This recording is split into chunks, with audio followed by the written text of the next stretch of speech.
Assalamualaikum warahmatullahi wabarakatuh. Waalaikumsalam warahmatullahi wabarakatuh. Ya, di sini saya akan men-sharingkan atau menjelaskan, presentasikan terkait judul yang saya ambil mengenai aktivitas pembelajaran mendalam, yaitu menciptakan pembelajaran bermakna dan transformatif.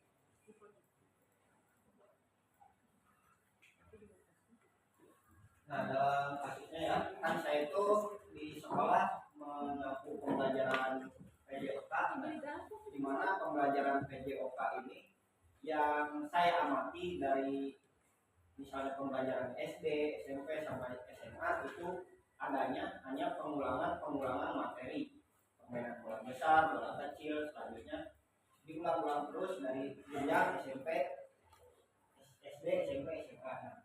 Pembelajaran mendalam mengubah aktivitas fisik menjadi pengalaman bermakna yang membangun keterampilan motorik, literasi kesehatan, kemampuan sosial emosional, dan sifat hidup aktif. Nah, di sini ada 3 poin, yaitu meningkatkan transfer ilmu, kedua memupuk kebiasaan sehat jangka panjang, dan yang ketiga itu mendukung inklusi dan partisipasi siswa.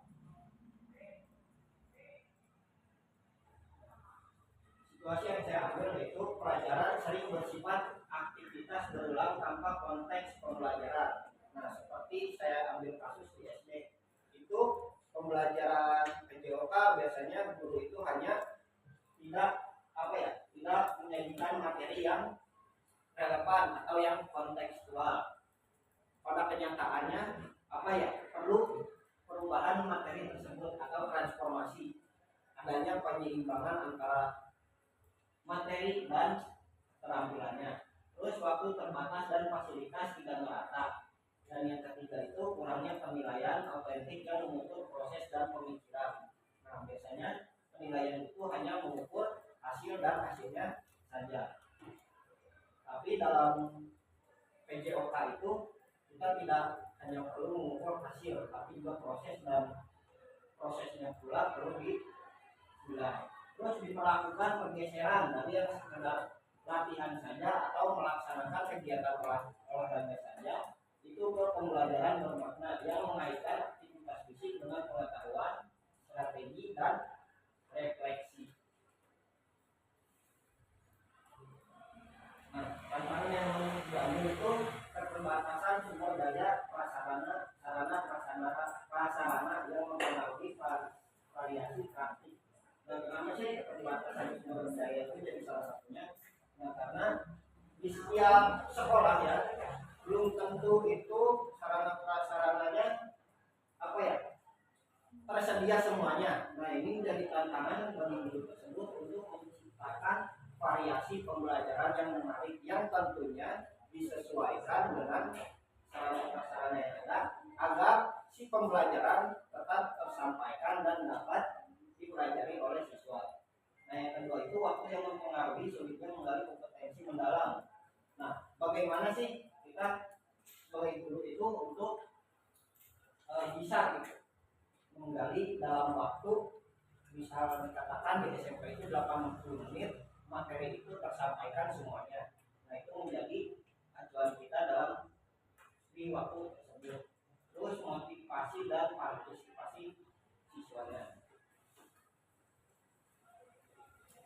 Nah, aksinya merancang pembelajaran kontekstual dan bermakna, prinsip dengan desain autentik, relevan, terintegrasi, berpusat pada siswa, yaitu gunakan situasi nyata. 2. Susun tujuan pembelajaran yang jelas, baik keterampilan, strategi, dan nilai. Ketiga itu rancang tugas berbasis masalah, proyektil, tantangan tim, portofolio maupun keterampilan. Di sini ada contoh sedikit, siswa membuat rancangan program aktivitas dalam 4 minggu ke depan untuk meningkatkan pembugaran kelas dan melaporkan perubahannya. Artinya siswa ini ditugaskan dalam, bukan kita ya, tapi mereka yang merancang. Di sini berarti siswa itu dituntut untuk aktif dalam merancang aktivitas 4 minggu ke depan. Nah, peran guru di sini yaitu kan di situ adalah polanya bentuk laporan. Artinya guru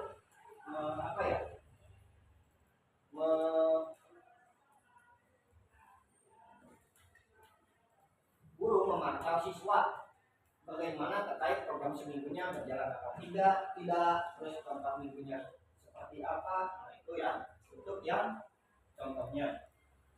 Terus aksinya menerapkan teknologi media interaktif. Nah, di sini ada data dan pelacakan. Misalnya dalam kegiatan pembelajaran di kelas kita menyajikan data-data yang tersedia dalam internet atau dari data-data sumber yang ada di koran maupun berita. Terus visualisasi dan umpan balik, berikan objek visual kayak video pembelajaran baik dari YouTube atau dari animasi yang dibuat oleh guru. Terus gamifikasi dan aplikasi. Terus gamifikasi itu bermacam-macam, tergantung bagaimana kita membuat game yang dibuatkan untuk disajikan dan diaplikasikan oleh siswa-siswa dari sekolah. Nah, ini ada mendorong kolaborasi dan partisipasi aktif. Peran rotasi misalnya menjadi pelatih, pengamat teknik, analisis data atau membangun kepemimpinan. Misal di dalam pembelajaran itu ada yang namanya metode peer teaching. Misalnya siswa A mengajari siswa B, juga siswa C bisa mengajari siswa D. Artinya siswa menjadi sebagai tutor teman sebayanya. Terus ada sebagai pengamat, ada sebagai analis dan kepemimpinan. Yang kedua itu belajar kooperatif, tugas tim yang menuntut perencanaan dan refleksi bersama. Dan yang ketiga itu penilaian antar teman sejawat. Untuknya jelas untuk umpan balik yang konstruktif. Nah, untuk refleksinya itu analisis perkembangan kompetensi, bandingkan awal, tengah, serta akhir siklus pembelajaran untuk melihat transfer keterampilannya. Misal di awal siswa tersebut tidak mampu mencapai tujuan pembelajaran. Yang pertama itu dia memulai usaha, ada usaha nih untuk berubah, ada peralihan. Nah, yang tidak bisa menjadi mau berusaha bisa. Tapi kan dari siklus mungkin kita bisa menilai siswa tersebut berhasil atau tidak berhasil dalam mencapai tujuannya. Dengan refleksi bersama, guru dan siswa menyusun rekomendasi buatan apa yang berhasil, apa yang disesuaikan dan perbaikan. Jika perbaikan, kalau mereka implementasikan atau ulangi siklus dengan target yang disempurnakan. Nah, ini ada contohnya, misalnya di sekolah perkotaan identiknya misalnya bisa dengan guru menggunakan modul proyek kelas aktif selama 6 minggu, pengukuran awal, tantangan mingguan, portofolio video dan presentasi akhir. Serta hasilnya peningkatan kebugaran itu ditarget misalnya rata-rata 18% dan partisipasi muridnya itu 95%. Atau mungkin di lingkungan pedesaan itu bisa diintegrasi dengan permainan tradisional lokal sebagai konteks pembelajaran praktis dan kolaborasi lintas kelas. Hasilnya itu untuk peningkatan keterlibatan budaya dan kerja tim. Mungkin dari saya cukup sekian. Apabila ada kesalahan, wabillahi taufiq wal hidayah. Assalamualaikum warahmatullahi wabarakatuh. Waalaikumsalam.